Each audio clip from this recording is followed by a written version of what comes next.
Municipal ఓట్ల ప్రచారం జోరు. పరీక్షలు ఎట్లా రాయాలనో సలహాలు ఇచ్చిన సారు. ఏసీబీ కేసుల్లో పింక్ బాటిల్ సీక్రెట్. యాదాద్రి జిల్లాకు పెద్ద పులి టెన్షన్. మనుషులను కూలీ చేసిన ఏఐ ఏజెంట్. గీ వార్తలకు ముంగట హెడ్లైన్స్. కొత్త పేరు కల్వకుంట్ల కిషన్ రావు. ఆ రెండు పార్టీలు గెలిస్తేనట ఏమీ రావు.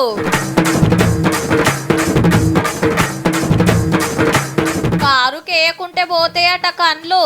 ఈ బుధారమే మున్సిపల్ ఓట్లు.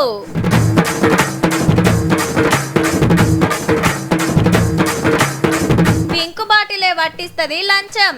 గదెట్లనో తెలుసుకోండి కొంచెం.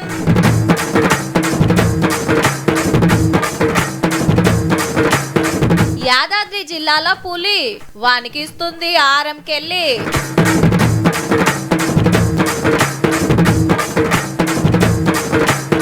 పిల్లలకు పరీక్షల మీద సలా.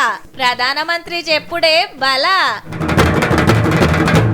మొన్న మిర్యాలగూడలా, నిన్న చొప్పదండిలా, ఇయాల నిజామాబాద్లా 3 రోజుల కాంచి ముఖ్యమంత్రి సారు తిరుగుడే తిరుగుడబ్బా. డెవలప్మెంట్ పనులు అరుచుకునుడు, లోకల్ ఎమ్మెల్యేలు అడిగినే చేసుడు, సర్కార్ పథకాల గురించి చెప్పుడు, ప్రతిపక్షాలను ఎడ్డిచ్చుడు. మరి ఇవాళ ఏమైందో చూడాలి కదా. కానీ ఇంద్రిగా నిజామాబాద్ జిల్లా డీచ్పల్లి మండలం బర్దీపూల్ ఎన్నో పనులు చాలు చేసిండు సీఎం రేవంత్ రెడ్డి సారు. ఈ స్కూళ్ళు, కాలేజీలు, సర్కార్ బంగ్లాలు, రోడ్లు ఇట్లా కోట్ల రూపాయల పనులు. మరి అటు ఇంకా కాంగ్రెస్ కార్పొరేటర్ క్యాండిడేట్లతో మీటింగ్ పెట్టి అందరు గట్టిగా ప్రచారం చేయాలి, గెలవాలని సలహాలు ఇచ్చిండు. ఇది కాగానే పబ్లిక్ మీటింగ్. ఇలా గవర్నమెంట్ పెట్టిన పథకాలు, పనుల గురించి మంత్రులు చెప్పినాక ముఖ్యమంత్రి సార్ మైక్ తీసుకొని సీదా local BJP MP Arvind sir కు క్వశ్చన్ల మీద క్వశ్చన్లు వేసేయండు. గల్లీలో మోరీ తీయాలంటే మేము ఢిల్లీకి వెళ్ళి మోడీని అడగాలనా? మరి మోడీ గారి దగ్గర పరపతి ఉంటే ఎందుకు మీరు స్మార్ట్ సిటీ కింద నిజామాబాద్ ను తీసుకురాలేకపోయినరు? కాళేశ్వరం కేసును సిబిఐకి ఇచ్చిన బీఆర్ఎస్ పెద్దలను ఎందుకు అరెస్ట్ చేస్తలేరని మళ్ళొకపారి ప్రశ్నించిండు బీజేపీ లీడర్ రాను. మీ కిషన్ రెడ్డి కాదు, ఇవాళ మీ కిషన్ రెడ్డి కల్వకుంట్ల కిషన్ రావుగా మారిండు. దొంగ పుత్రుడు కేటీఆర్. ఇవాళ కేసీఆర్కి ఇంకో దత్తత పుత్రుడు ఉన్నాడు, ఆయన పేరు కల్వకుంట్ల కిషన్ రావు. దొంగ పుత్రుడు, దత్తపుత్రుడు కలిసి ఈ రోజు కేసీఆర్ అవినీతిని కాపాడే ప్రయత్నం చేస్తున్నారు. బీజేపీ బీఆర్ఎస్ రెండొక్కటి అనుకొచ్చిండు. నిజామాబాద్ కు ఎయిర్పోర్ట్ తెస్తారట పక్క. కులగణన చేసి బీసీలకు వర్గీకరణ చేసి దళితులకు న్యాయం చేసినందుకు గిట్లా పిలుచుకున్నారట రేవంత్ రెడ్డి సార్ను. అయ్యా ఆయన పేరుకే రేవంత్ రెడ్డి గాని ఇవాళ వారిని రేవంత్ గౌడు అని నేను అంటున్నా. రేవంత్ మాదిగా, మా మాదిగోళ్ళ బిడ్డగా మేము భావిస్తున్నామని. రేవంత్ ముదిరాజ్ అని మా ముదిరాజులు నన్ను అన్నప్పుడు, రేవంత్ యాదవ్ అని ఆ రోజు వేదిక మీద పిలిచినప్పుడు, సిక్కు సోదరులు సర్దార్ రేవంత్ సింగ్ అని అన్నప్పుడు, ఆజ్ కోయి ముసల్మాన్ కే బాయ్ రేవంత్ కో రేవంతుద్దీన్ కహే తో భీ మేరే కోయి పర్వా నహీ. 116 మున్సిపాలిటీలల్లా 7 కార్పొరేషన్లల్లా కాంగ్రెస్ క్యాండిడేట్లనే గెలిపిస్తే పక్కా పనులు చేస్తారు, డెవలప్ చేస్తారు, అందరు చేయి గుర్తుకేయాలని కోరిండు. నేను నిధులు ఇవ్వాలన్నా మేయర్ మనోడు ఉండాలి కదా, కార్పొరేటర్ మనోడు ఉండాలి కదా, కౌన్సిలర్లు మనోళ్ళు ఉండాలి కదా. ఎల్పీ స్టేడియం రా 70,000 మంది విద్యార్థులను ఉద్యోగాలు ఇచ్చిన వాళ్ళను తలలు లెక్క కట్టి లెక్క చూపి ఒక్క తలకాయ తగ్గినా నా తల తీసుకుంటా. 70,000 ప్రభుత్వ ఉద్యోగాలు మేమిచ్చి చూపించినాం. అన్న జర చూడే, అప్పుడే మస్తు ఖర్చు పెట్టినా ఈ తాపగ్గిన ప్లాట్ అమ్మేసిన్నే మీ దయ్యిగా. తమ్ముడు, రేషన్ కార్డుల మీ బుజ్జి పేరు ఎక్కించింది నేనే, జర మర్చిపోకు. ఏమంటున్నా? ఏ గిదో పనా కాక, నేను చూసుకుంటది. ఆ సారు మనకు తెలిసినోడే, నువ్వైతే నాకు ఓటేయి. వదినే, నేను కౌన్సిలర్ అయితే ఫస్ట్ మీ ఇంటి ముంగట్నే రోడ్డు వేపిస్తా చూడు. అప్పటిదాకా గడ్డం తీస్తే ఒట్టు అని పోటీల నిలబడ్డోళ్ళు గల్లీల బాట పడితే పెద్ద లీడర్ల ప్రచారం గిట్లుందిగా. 7 మున్సిపల్ కార్పొరేషన్లు, 116 మున్సిపాలిటీలలో ఎలక్షన్ల ప్రచారం రువ్వడి మీద నడుస్తుంది. అటు సీఎం రేవంత్ రెడ్డి సారు, ఇటు మంత్రులు, ఎమ్మెల్యేలు, సీనియర్ లీడర్లు మునం పెట్టి తిరుగుతున్నారు. చెన్నూరు నియోజకవర్గంలో మంత్రి వివేక్ వెంకటస్వామి సారు అందరిని కలుస్తున్నాడు, పథకాల గురించి చెప్తున్నాడు, ఎక్కువ సీట్లు గెలిపిస్తే ఎంత ఫాయిదానో ఎరక చేస్తున్నాడు. 10 సంవత్సరాలు టీఆర్ఎస్ ప్రభుత్వము రేషన్ కార్డులు ఇవ్వలేదు, మనకు డబుల్ బెడ్రూమ్ ఇల్లు ఇవ్వలేదు. కానీ మన కాంగ్రెస్ ప్రభుత్వం వచ్చిన తర్వాత ఇందిరమ్మ ఇల్లులు కట్టిస్తున్నాం. అధికార పార్టీలు అంతటా పతారా చూపిస్తుంటే జగిత్యాల కాంగ్రెస్ రెబల్స్ కోసం ప్రచారం చేస్తున్నాడు senior leader Jeevan Reddy sir. Car పార్టీలకి వచ్చిన ఎమ్మెల్యే సంజయ్ సార్ మమ్మల్ని నిగలనిస్తలేడని అందరికీ చెప్తున్నాడు పెద్ద మనిషి. ఇలా మెడ నా గొంతు కొయ్యాలంటే ఏం చేయాలి? నా భుజాలను కొట్టాలి, నా కాలు చేతులు నరికి మంత్రం మీద వండ పెట్టాలి. న్యాయమేనా? పార్టీ ఫిరాయిస్తే రాళ్లతో కొట్టండి, రాళ్లతో కొట్టండి. కామారెడ్డి జిల్లా బీచ్ కుందలకి అవ్వక టికెట్ వచ్చింది. పెన్మిటి గంగారం 40 ఏళ్లు కాంగ్రెస్ పార్టీ కోసం కష్టపడి ఈ నడుమనే కాలం చేస్తే ఇంటి అమ్మ నిలబెట్టిరాట. నామినేషన్ కి పైసలైనా గానీ ఇంకో కథను పెట్టిండ. మా గంగారాం మంచోడని, మా గంగారాం ఇక్కడికి వెళ్ళి పార్టీలో పడి చచ్చిండని, పడి ఉన్నాడని నా గంగారాం చెప్పదు నాకు వచ్చింది. ఆ దేవుడు కూడా నాకు సహకరించిండు. బీఆర్ఎస్ పార్టీ వాళ్ళు బగ్గనే తిరుగుతున్నారు మున్సిపల్ ఓట్ల కోసము. కాంగ్రెస్ పార్టీ ఇచ్చిన హామీలు తీరుస్తలేదు, తెలంగాణను తెలుగు చేస్తున్నారు. మా పార్టీని గెలిపిస్తే గట్టిగా ప్రశ్నిస్తామనేది మా నోళ్ళ మాట. బస్తీకి ఇల్లుకు క్యాండిడేట్లు పోతుంటే పెద్ద లీడర్లు ర్యాలీలు తీస్తున్నారు. హరీష్ రావు సారు, కేటీఆర్ సార్ అయితే సీదా అమ్మలక్కల ఓట్లకే సూటి పెట్టిండ్రు. కేసీఆర్ ఉన్నప్పుడు పెళ్లి అయినాక నెల లోపల 2 నెలల్లో వచ్చు. ఇప్పుడు పిల్ల పుట్టినాక కూడా కళ్యాణ లక్ష్మి చెక్కులు బాధ అయిపోయినాయి. ముఖ్యంగా మా ఆడబిడ్డలను నేను కోరుతున్నా, మీకు మంచిగా కర్రు కాల్చి వాత పెట్టే మంచి అవకాశం దొరికింది. నెలకు 2,500 మీకు ఇస్తాను మోసం చేసి ₹1,00,000 బాకీ ఉన్న రేవంత్ రెడ్డికి బుద్ధి చెప్పే అవకాశం మీకు వచ్చింది. ఇట్లనే కాదు బుగులు కూడా పెట్టిర్రు. పంతులు చెప్పమన్నాడు ముఖ్యంగా ఆడబిడ్డలందరికీ, కారు గుర్తు దిక్కు కాకుండా ఇంకో గుర్తు దిక్కు చూస్తే కళ్ళు కూడా పోతాయట. తర్వాత నన్ను అనుకురు మీరు. అసెంబ్లీ ఎలక్షన్ల, పార్లమెంట్ ఎలక్షన్ల కారులో కోటేయకుంటే ఎందరు కళ్ళు పోయినాయో మరి. అయితే మేడ్చల్ జిల్లాలో మాధవరెడ్డి అనేటానికి టికెట్ ఇస్తే లొల్లి నడుస్తుంది. ఎందుకంటే బీసీ రిజర్వేషన్ పెంచొద్దని కోర్టుకు పోయిందే ఈయన. మరి ఇదేం తరికని గట్టిగానే క్వశ్చన్ చేసింది కవితక్క. బీఆర్ఎస్ పార్టీ మరి ఆ కేసు వేయించిందా, లేకపోతే బీఆర్ఎస్ పార్టీ బీసీలకు వ్యతిరేకమా? ఆడాడ కాంగ్రెస్ వాళ్ళకు కారోళ్లకు లొల్లులు అవుతున్నాయి. బీజేపీని గెలిపిస్తే ఏ మున్సిపాలిటీని ఎంత ముద్దుగా మార్చేది చెప్పుకుంటా మేనిఫెస్టో పబ్లిక్ లకి ఇచ్చిండు ఆ party paper Ramachandra Rao sir. Congress BRS waste, మా పార్టీని గెలిపిస్తేనే ఫైదా, సెంటర్కి వెళ్ళి ఎక్కువ పైకం తెప్పిస్తామని ఓటర్లు మలుపుకునే కార్యం పెట్టుకున్నారు లీడర్లు అంతా. ఏడ చూసినా కూడా పువ్వు. కరీంనగర్ కు 1,400 కోట్ల రూపాయలు ఇచ్చినా ఇంకా పైసలు ఇవ్వాలంటే కరీంనగర్ మేయర్ ను బీజేపీకి అప్పచెప్పని చెప్పు, నేను పైసలు ఇస్తాను మోడీ గారు మాట ఇచ్చిరు కాబట్టి ఇలా గల్లా ఎగిరేసుకొని మీ దగ్గర చెప్తున్నాక నేను ఇవాళ. కమలం పార్టీకి జనసేన ఇమతిచ్చుడే కాదు, ఆడాడ పోటీ చేస్తున్నారు కూడా. ప్రచారానికి రేపు పవన్ కళ్యాణ్ సార్ వస్తారన్నారు గానీ ఆంధ్ర లీడర్ ను తీసుకొస్తే నష్టమవుతుందని వెనక పట్టు పట్టిరట.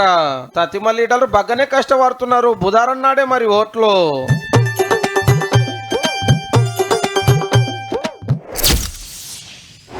ఒంటరలకు పోయిన పిల్లగాన్ని చక్కెర బుక్కినవేంద్రా అని అమ్మ అడిగితే ఏలే నేనెందుకు బుక్కినా అని అంటాడు. కానీ మూతి కంటినే చక్కెర చెప్తూనే ఉండే. ఉష్కెల ఆడిన వారాని కోప్పడితే చెల్ నేను ఇంట్లోనే ఉన్నా అంటాడు. కానీ చెప్పుల కంటిన మట్టి చూపిస్తూనే ఉండే. అన్నం తిన్నాక ట్యాప్ కాడికి పోయి ఎడమశేగా అడుగుతుంటే తాగొచ్చిండని ఇంటామె అలకగా గుర్తుపడుతుంది. సేమ్ గీళ్ళు గినగంతే. ఏసీబీకి దొరికిండు అంటానికి బండ గుర్తేందంటే ముంగట గులాబీ బాటల్లో లంచం 1000 అయినా 1,00,000 అయినా 10 లక్షలైనా 15 లక్షలైనా ఎంత అయినా పక్క రంగు సీసాలా గుపాడుతాయి. కానీ అదేందో అని ఏముంటదో చాలా మందికి తెలియదు. ఇదే ముచ్చట పోలీసులను అడిగితే ఈ ఫినాప్తిలేన్ అనేటువంటి ఈ పౌడర్, కలర్ లేని పౌడర్ని వీళ్ళు కలుపుతారు నోట్ల మధ్యలో అన్నిట్లో వేసి బాగా కలిపి బండిల్ చేసి ఎవరైతే డబ్బులు ఇస్తారో అతని ఒక కవర్లో పెట్టి అతనికి ఇస్తారు. గదన్నట్టు ఫలానా ఆఫీసర్ లంచం అడుగుతుండని ఏసీ బోల కాడికి పోతే కథ అంతా అల్లే నడిపిస్తారు. ఇక ఇవ్వాల్సిన నోట్లకు ఫినాప్తలేనిన్ అనే పౌడర్ అంటిస్తారు. దానికి కలర్ ఉండదు కాబట్టి కనబడదు. తీసుకొచ్చి ఇలా కీయంగానే ఏముంది కడక్కడ కాయిదాలని మురుచుకుంటా పట్టుకోగానే సాటుకున్న ఏసీ బోళ్ళు ఉరుకొస్తారు. నోట్లు పట్టుకున్న ఏళ్ళని సోడియం కార్పొరేట్ అనే కెమికల్ నీళ్ళతోటి కడిగితే ఎంబటే గులాబీ రంగులకు మారిపోతుంది. కలర్ మారిందంటే లంచం తీసుకున్నట్టు సాక్ష్యం దొరికినట్టే, తప్పించుకునే ఛాన్సే ఉండదు. ఏసీ బోలకు చిగ్గదని కొందరు కొత్త కథలు పడతారు. నోట్లు ముట్టుకోకుండా బ్యాగులో పెట్టు, డ్రాలయ్యి ఆడబెట్టిపో, ఈడ దాచిపో అని చెప్తుంటారు. ఎంకసిరి తీసుకుంటే ఏళ్ళొల్లి ఉండదని. గీకమత ఏసీబీ ఆఫీసర్లకు కూడా ఎక్కనే నాయే. ఎంత పనుకున్నారు తాత అని లంచ కింద పంపే నోట్లకు నెంబర్లు రాసుకుంటున్నారు ముందే. అవే నోట్లు ఇలా కాడాకు పడితే బుక్ అయినట్టే. ఇక ఈ నోట్ నంబర్లు కూడా అన్నీ కూడా ఈయనకి ఇచ్చేటప్పుడు పంచనామా ముందుగానే రాసుకొని ఫలానా నోట్లు ఫలానా పర్పస్గా ఫలానా ఫెనాప్తలిన్ పౌడర్ చల్లి ఆయన చేతికి ఇచ్చామని. పొక్కట్ల పని చేయవలసిన వాళ్ళు పబ్లిక్ కాడ పైసలు గుంజకుండా చూడాలని అవినీతి నిరోధక శాఖ ఆఫీసర్లు ఎన్నో ప్లాన్లేసి పట్టేస్తున్నా లంచాలకు మరిగిన వాళ్ళు అయితే అస్సలు తగ్గుతలేరు. ఏముంది పోతే 4 వతులు జైలుకు పోతాం, మాంచి 6 నెలలు సస్పెండ్ అవుతాం, మళ్ళొచ్చి పరాకతిగా డ్యూటీలు చేసుకోవచ్చు అనే బిర్రు మళ్ళా.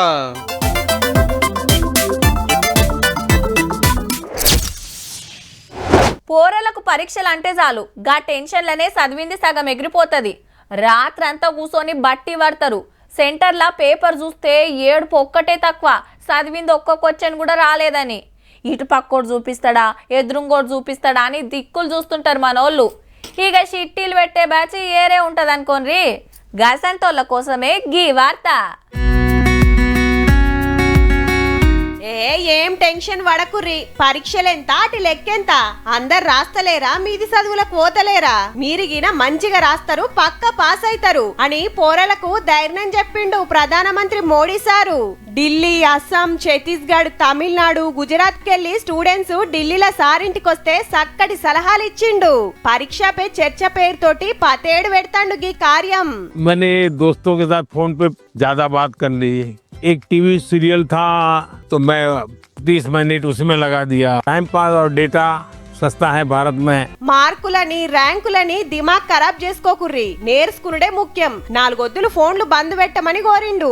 ఆటలాడే యాళ్ళకు ఆడాలే, తినే యాళ్ళకు తినాలే, పండే యాళ్ళకు వండాలే, అప్పుడే పానం హుషారుంటది అనుకొస్తే సరే అన్నారు పోరలంతా. ये जो बीमारी आ गई है मार्स मार्स मार्स, इनके नाम आए थे, वाहवाही हुई थी, फिर भी हम उतना उनको भी याद नहीं रखते. సారు మేము మస్తు చదువుతాం కానీ మతికుంటలేవని గీ షెల్లెం అడిగితే నన్ను కలిసిన ముచ్చట యాది పెట్టుకురు కదా, అవి కూడా గట్లనే మనసులో పెట్టాలని సలహా ఇచ్చిండు. पढ़ तो लेते हैं लेकिन बहुत जल्दी भूल जाते हैं. पीएम के घर, यानी घर में भी फोन कर भी किया होगा तो. సారింటికొచ్చి డైరెక్ట్ గా మాట్లాడే ఛాన్స్ కొందరికే వచ్చింది గాని ఆన్లైన్ లా 4.5 కోట్ల మంది రిజిస్టర్ చేసుకున్నారటుల్లా. మరిగా ప్రధానమంత్రి సార్ చెప్పిన సలహాలు వాటించి పరీక్షలు మంచిగా రాయుర్రి. అందరికి ఆల్ ది బెస్ట్. हमारा भारत भूमि है ऋषियों का ये देश, अनेकता में एकता, शांति का परिवेश है. రెస్టారెంట్ల సర్వర్ రోబోలు, టీవీల యాంకర్ రోబోలు, సెక్యూరిటీ రోబోలు, పోలీస్ రోబోలు, ఇట్లా షాన్నే వచ్చినాయి. మనుషులు చేసే పనులు మొత్తం సగబెట్టినాయి. ఇక మన జాబులు పోతాయి, పనులు దొరికాయని మస్తు బుగులు పడ్డారబ్బా. కానీ పోయినాయా? దాని పని దాందే, మన పని మనదే. మరి గిదేంది మనల్ని నాడియబట్టే? గిదేంద్ర నాయన మన పనులు చేస్తదని ఏఐని కనిపెడితే అది మనతోటే పని చేపియబట్టే. అది బాస్ అయింది, మనం కూలీలైతున్నాం. హౌ గంటకింత అని కిరాయికి తీసుకొని పనులు చేపిస్తాంది. మళ్ళా ఏఐ టెక్నాలజీ అనేది కంప్యూటర్ల ఫోన్లనే ఉంటది. మనుషులు గంటలు చేసే పనిని అది నిమిషాలలోనే వేస్తది గాని బయటికి రాదు, బరువులు మొయ్యదు. రోబోలు కూడా మన లెక్క పనులు అరుచుకోలేవు. సరుకు సౌదాలు డెలివరీ చేయాలన్నా, ఇంటి పనులు అరుచుకోవాలన్నా మనమే దిక్కు. కాబట్టి మనతోటి కూలి పనులు చేపిస్తుంది. అచ్చం ఫుడ్ డెలివరీ బాయ్స్ లెక్క ఈ వెబ్సైట్లకు పోయి పేరు వివరాలు నింపి ఏం చేస్తారో, గంటకెంత కావాలనో చెప్తే దానికి తగ్గట్టు పని చూపిస్తుందటుల్లా. చెప్పింది చెప్పినట్టు చేసినా అని ఫోటోలు వీడియోలు తీసి వెబ్సైట్లో పెడితే అకౌంట్లో పైసలు వేస్తుంది అన్నట్టు. మనోళ్లే కాదు, అమెరికా, కెనడా, జపాన్ కెళ్ళి చాలా మందే వివరాలు నింపిరట. ఆల్రెడీ 1,60,000 మంది ఏఐ కింద పనిచేస్తున్నారంటే చూడుర్రిగా. రేపు ఇంకింత మంది పెరిగే కోపున్నది. అయితే కడమ జాబుల్లా కంపెనీ చెప్పిందే జీతం, కనీడా నాకు గింత కావాలని డిమాండ్ చేయొచ్చు. మంచి పనిమంతుడు అనుకుంటే అడిగినంత గుడిస్తుందట. అంత మంచిగానే ఉన్నది గాని ఏఐ చెప్పిన పని కోసం పోయి నడిమిట్లేమన్నా అయితే ఎవరిది జిమ్మేదారి? పని చేసినాక పైసలు ఇవ్వకుంటే ఎవరిని అడగాలనో మరి. ఏ ముచ్చటెట్లున్నా ఏఐని కనిపెట్టిన మనిషినే కూలి కిందికి మార్చుకుందంటే రేపు ఇంకేం చేస్తుందో పో.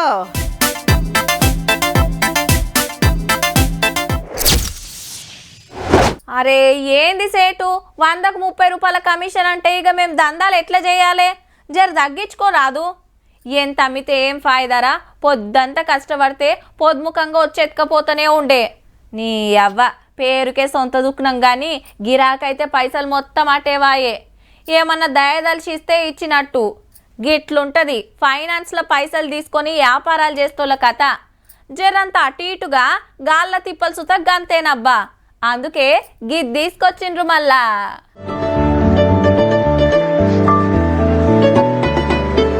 రైట్, క్యాబులు ఆటోలు నడిపేటోళ్లకు కొత్త యాప్ తెచ్చిండ్రు సెంటరోళ్ళు. పేరు Bharat taxi. Same Rapido, Uber, Ola లెక్కనే, కాకుంటే అవి పవేటోళ్ళై, ఇది గవర్నమెంట్ది. ఢిల్లీలో సెంటర్ మంత్రి అమిత్ షా సారు చాలు చేస్తే ఫస్ట్ నాడే 3 లక్షల మంది డ్రైవర్లు, 1,00,000 మంది కస్టమర్లు ఫోన్లకు గీ యాప్ దించుకున్రుల్లా. దీంతో ఫాయిదా ఏందంటే డ్రైవర్లకు ఆమ్దాని పెరుగుతుంది. ఇప్పుడు ఉన్నాయి బుకింగ్ మీద కమిషన్లు ఎక్కువ గుంజుతున్నాయట మరి. కానీ ఇలా కమిషన్లు గిమిషన్లు ఏముండే, రైడ్ మీద ఎంత వస్తే అంత డ్రైవర్లకే. రోజుకో 30 రూపాయలు యాప్ ల కట్ చేస్తే గట్లనే టక్కర్లు అయితే ఇన్సూరెన్స్ ఇస్తారట దవాఖాన్లో చూపించుకుంటానికి.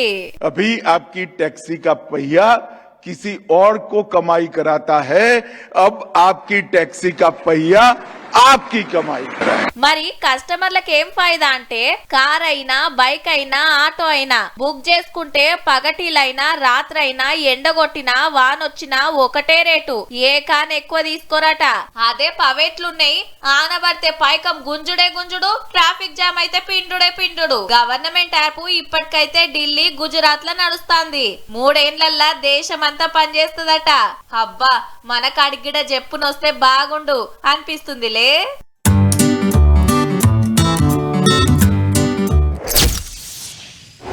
రండి దొంగ గారు, కష్టపడి వచ్చినట్టున్నారు. మంచినీళ్ళు తాగుండ్రి. ఇది బీరువా తాళం చేయి. 4 తులాల బంగారం, 10,000 ఉన్నాయి. పట్టు చీరలు ఓ 5 ఉన్నాయి. ఇంటెనక ఓ బండుంది, కావాలంటే అది కూడా తీసుకపోన్రి. గిట్లా అనొచ్చురా ఎవ్వలన్నా. సాటుకొస్తాడు, సాటుగా దోసుకపోతాడాయే. కండ్ల ముంగట కనబడితే 4 తోమిడ్చి పెడతాం అంతే కదా. కానీ కనబడని గా దొంగలకు మాత్రం అకౌంట్ తాళం చేయి మనమే ఇస్తున్నామబ్బా. తెలంగాణోళ్ళం ఎంత తెలివిగల్లోళ్ళం అంటే నెలకు 158 కోట్లు సమర్పించుకుంటున్నాం సైబర్ దొంగలకు. అంటే రోజుకు 5.5 కోట్ల రూపాయలు. నెల రోజులనే 7.5 మందిని బోర్లేసిండ్రంటే ఎట్లున్నదో చూడుర్రిగా. జాబులని, షేర్ మార్కెట్ల పెట్టుబడులని, మిత్తిలేని లోన్లని, ఆన్లైన్ల అగ్వకే సరుకులని, డ్రగ్స్ కేసుల ఇరికిర్రని, లక్కీ లాటరీలా కారు గెలిచిండ్రని ఆశ పెట్టుడు, అకౌంట్లో ఉడుసుడు. సపోజ్ 1,00,000 ఇన్వెస్ట్ చేస్తే దాంట్లో వాడు 3x చూపించాలనుకుంటే 3 lakhs మీకు ప్రాఫిట్ వచ్చింది అన్నట్లుగా మొత్తం 4 lakhs చూపిస్తుంటాడు. అట్లా నెంబర్ గేమ్లో 2 ఏళ్లలోనే ఏం తక్కువ లక్షల మంది 1,300 కోట్ల రూపాయలు పోగొట్టుకుంటే పోలీసులు వాపస్ తెచ్చింది 534 కోట్లు.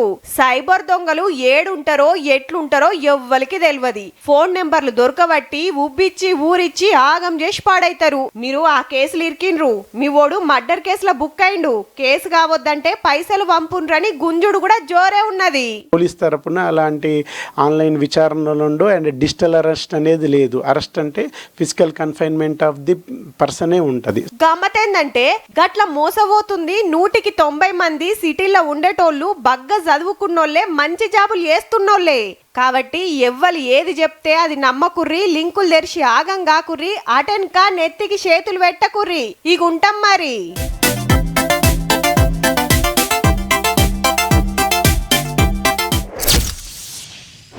తిరుమలలో భక్తుల రద్దీ పెరిగింది. వైకుంఠంలోని 26 కంపార్ట్మెంట్లలో భక్తులు వేచి ఉన్నారు.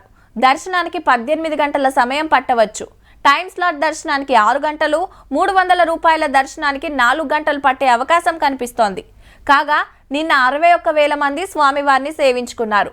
హుండీలో 3,89,00,000 కానుకలు వచ్చాయి.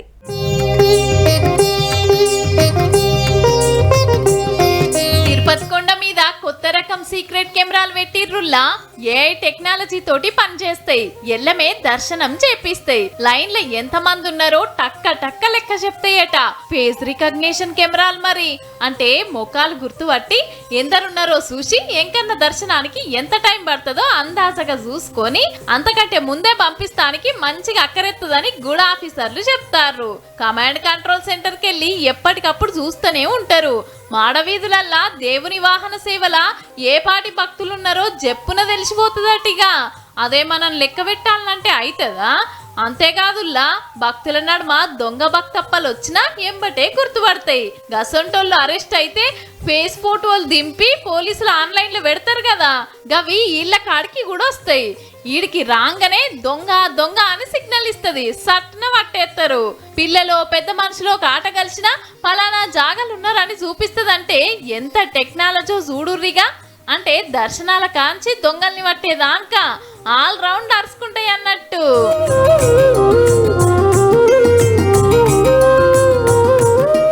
చూసిండ్రు కదా, ఇక ఇయాల్టి తీన్మార్ వార్తలు ఉంటామల్లా. నమస్తే.